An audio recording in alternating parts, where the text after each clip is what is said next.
Clumps of thick greenish-brown algae is covering the waterways in Sarasota Bay. It's known as gumbo algae, and it's taking over the shoreline. And as 10 Tampa Bay's Adoria Chumba shows you, local environmentalists, they're worried that there's more of a risk than just what you see. Experts with the Sarasota Bay Estuary Program say they believe there's several thousand acres of Lyngbya or gumbo algae growing inside the bay. And as you can see behind me, some of the dead and decaying material is already floating to the shoreline. I'll grab you a handful of it.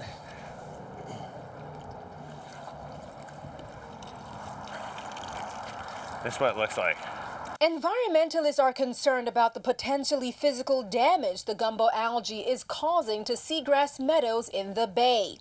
They say it's blocking much-needed sunlight that helps the grass meadows, a source of food for manatees, to grow and thrive. Imagine that you're trying to photosynthesize, but now you're covered with this stuff. You don't get sunlight, you're going to die if it lasts long enough. Charter boat captain Blake Chitwood says the decaying algae floating ashore is also posing a challenge for marine activity. It affects us really from the start of our day. When we put the boat in, we have to watch out for the grass clogging the intakes on the motor so it doesn't overheat.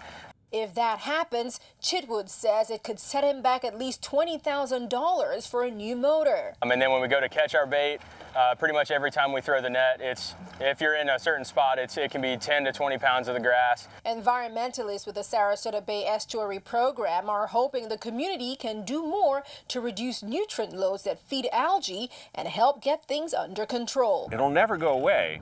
We just don't want it to be as bad as it was last year, and frankly, we don't want it to be as bad as it is this year. Definitely not pleasant. Experts say if you're out and about with your pets near the shoreline, don't let them get in it, don't let them lick or eat anything from the seaweed piles, because that can possibly poison them.